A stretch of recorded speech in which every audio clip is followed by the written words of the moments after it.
નમસ્કાર મિત્રો અને વડીલો, તમારું બધાનું ગુજરાતી સ્ટોરી ચેનલમાં સ્વાગત કરું છું. આ ચેનલને સબસ્ક્રાઈબ કરવાનું ભૂલતા નહીં. આજના કપરા સમયમાં દુકાનદાર બનવું એ સૌથી મોટા યોદ્ધા બનવા કરતાં પણ વધારે ખતરનાક છે. ભાઈ, યુદ્ધની મેદાનની જેમ જ ખરી લડાઈ તો દુકાન ખોલવાની છે. પહેલાં તમારું ઘર કે જમીન વેચીને અથવા લોન લઈને 40-50 લાખ રૂપિયાની મૂડી એકઠી કરો.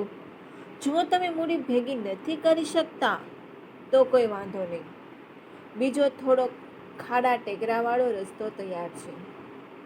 દુકાન ભાડે લો, અને તે પણ ઓછામાં ઓછા 15,000 થી 30,000 રૂપિયા પ્રતિ મહિને.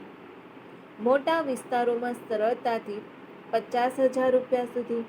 પછી સરકારના ધક્કા પણ ખાઈ લેવા. ટ્રેડ લાયસન્સ, જીએસટી નંબર, દુકાન, કાયદાની નોંધણી, ઉદ્યોગ બધું કરી લો.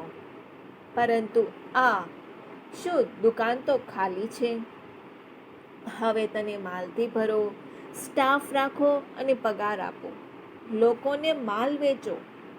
રોકડ મળી જાય તો તમારા ભાગ્ય, બાકી ઉધાર લેવા માટે મોટે ભાગે બધા જ તૈયાર બેઠા છે. પછી દરરોજ ધૂળ ધાણીને ધક્કા પાણીનો ખેલ શરૂ થાય છે.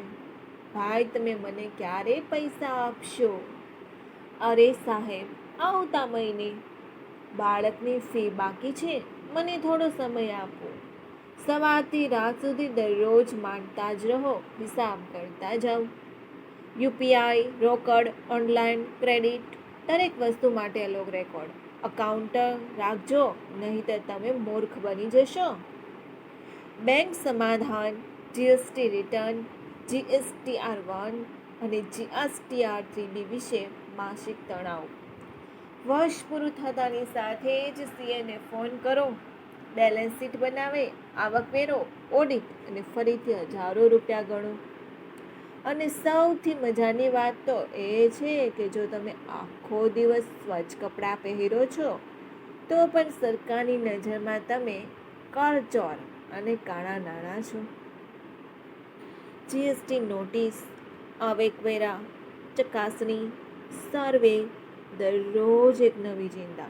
છતાં 1 વર્ષની મહેનત પછી કેટલો નફો? જો તમને થોડી રકમ મળે, જેમ કે ખડખડાટ, તો વિચારો કે તમારું નસીબ બદલાઈ ગયું છે. તણાવ મફતમાં મળે છે. ડાયાબિટીસ, માથાનો દુખાવો, હાઈ બ્લડ પ્રેશર, હૃદયની સમસ્યાઓ, અનિદ્રા, ડિપ્રેશન અને ચિંતા, આ બધા બોનસ તરીકે આવે છે. અને જો દુકાનદારના જીવનમાં બીજું કંઈ બાકી હોય તો આ જાણો. રાત્રે દુકાન બંધ કર્યા પછી પણ પૈસા લેનારાઓના ચહેરા મારા મગજમાં ચમકતા રહે છે. તહેવારોમાં પણ રજા નથી, કારણ કે તમારે વેચાણ કરવું પડે છે. તમારા પરિવારને સમય આપી શકતા નથી અને તમારા બાળકો પૂછતા રહે છે, પપ્પા ક્યારે આવશે? મિત્રો અને સંબંધીઓ વિચારે છે તે એક દુકાનદાર છે એટલે તે ઘણા પૈસા કમાઈ રહ્યો છે. એક નાની ભૂલ જીએસટીમાં મેળ ખાતી નથી અથવા ખોટો HSN કોડ, મને લાખોની નોટિસ મળે છે. પાડોશીની નવી કાર જોઈને મને મારી જૂની બાઇક પર ગર્વ કરવો પડે છે. છતાં આ બધા યોદ્ધાઓ સવારે 8 વાગે પોતાની દુકાનો ખોલે છે અને રાત્રે 10 વાગે બંધ કરે છે. તલવાર વિના, યુનિફોર્મ વિના, ફક્ત કેલ્ક્યુલેટર અને આશા સાથે. આ સાચા યોદ્ધાઓને સલામ. દુકાનદારો ભાઈઓ, તમે ખરેખર મહાન લડવૈયા છો. ઘોંઘાટ વિના, સરકારના ધ્યાન વિના તમે દેશના અર્થતંત્રની કરોડરજ્જુ તરીકે ઊભા છો. હવે મને કહો, શું તમને હજુ પણ લાગે છે કે દુકાનદાર બનવું સરળ છે? શું? તો એકવાર અનુભવ કરી જુઓ, પછી કહેતા નહીં દ્રાક્ષ ખાટી છે. બધા દુકાનદારોને સલામ. પ્રિય મિત્રો, મને આશા છે કે તમને આ વાર્તા ગમી હશે. જો ગમી હોય તો કૃપા કરીને લખો કે તમને કેવી લાગી.